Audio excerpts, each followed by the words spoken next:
Baliza e marcapasos. Baliza e marcapasos, que é o que pasa? Porque, claro, hai xente que incluso di, bueno, xente que tampouco lle gusta a baliza, e que dirá, eu non a vou empregar porque levo un marcapasos e a ver se isto me pode eximir de ter que empregala, non? Ou de ter Capaz que María de dicirlle eso a xente. Seguro, para. levo un marcapasos. Ou incluso de decir, claro, é que se eu poño isto en riba do teito, claro, pode afectarme ese imán de algún xeito. Porque si é certo que isto, claro, para poder estar suxeitado ali o teito do coche, leva un imán bastante potente para que isto este ali fixo e non se mova.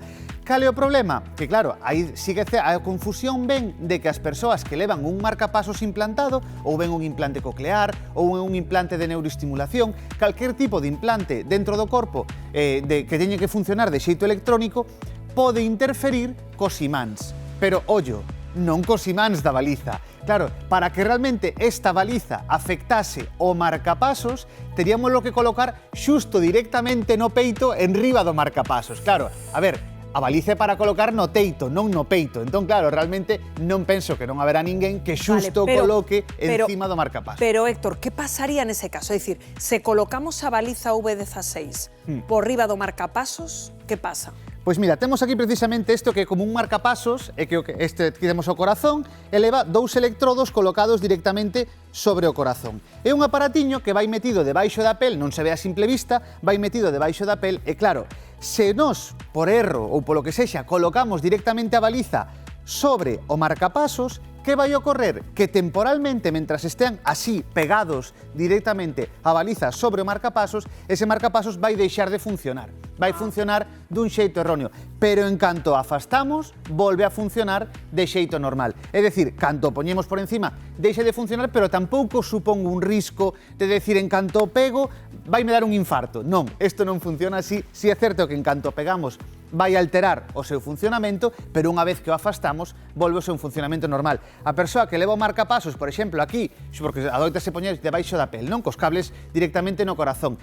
Podo coller a baliza coa man, que non lle vai afectar nada. Incluso sacala da guanteira e colocala encima do teito, que tampouco vai pasar nada. Eso sí, se o coloco aquí, claro, pero bueno, que realmente... Claro, que a xente non faga proba, ten que estar, absurdo. E ademais as persoas que levan marcapasos saben perfectamente que teñen que ter cuidado con certos imáns, pero que ocorrería o mesmo co imán que temos na neveira que é de lembranza dun país que visitamos, e que se o colocamos xusto encima da baliza, perdón, encima do marcapasos, tamén pode alterar, pero como digo, ninguén vai no colocar xusto encima, senón que o teñes na man ou colócalo no teito e xa está, non vai a afectar para nada. Perfecto, se non mercaron a baliza V16, xa saben que non vale a excusa de que teñen marcapasos e que por iso non poden empregala, no cuela, non? Nada, nada.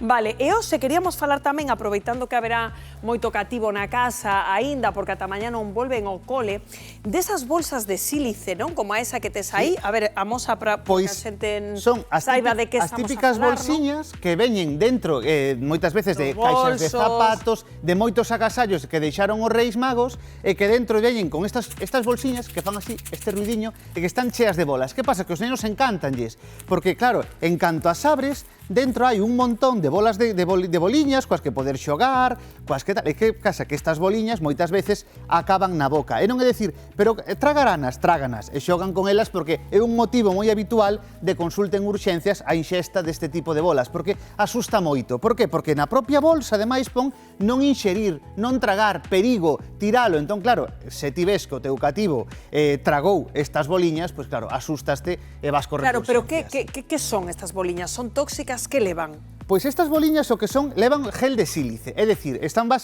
feitas a base de sílice, porque se as mirásemos ao microscopio, imos ver que teñen como millóns e millóns de pequenos poros para absorber a humidade. É dicir, están dentro das caixas para que a humidade realmente non afecte a estes obxectos.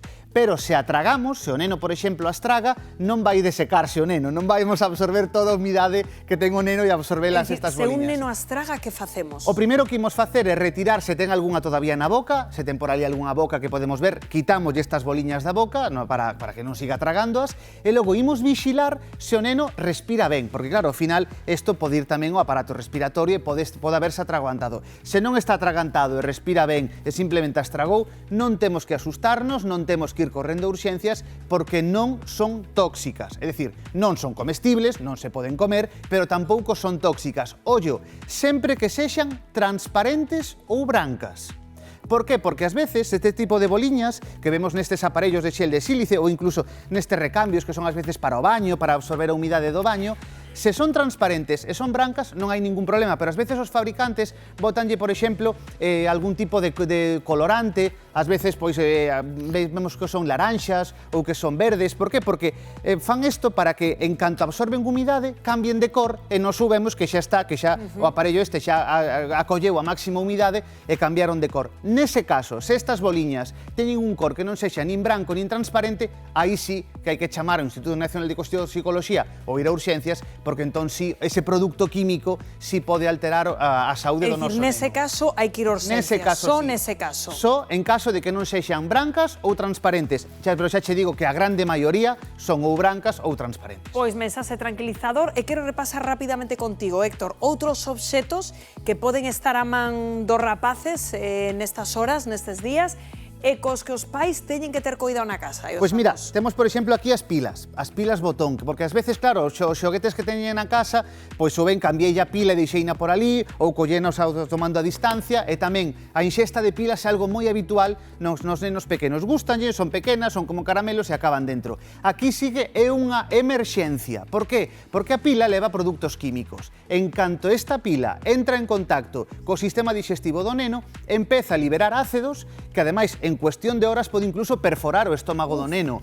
Falamos de unha emerxencia, así que aquí sí que hai que ir correndo a urxencias, vais a facer unha radiografía, na radiografía vese perfectamente onde está a pila e retírase. Aí sí que hai que retirala, pero xa che digo eso, ou incluso algún botón que poidan tragar, porque ás veces os xoguetes que temos na casa non están moi homologados, non son moi fiables, entón claro, pódeselle desprender algunha peza e de acabar tragando un botón, que aí nese caso sí que pois habería que de aí a importancia sempre de cotexar as etiquetas, que ademais os homologados veñen claramente con esa etiqueta da Comunidade Económica Europea.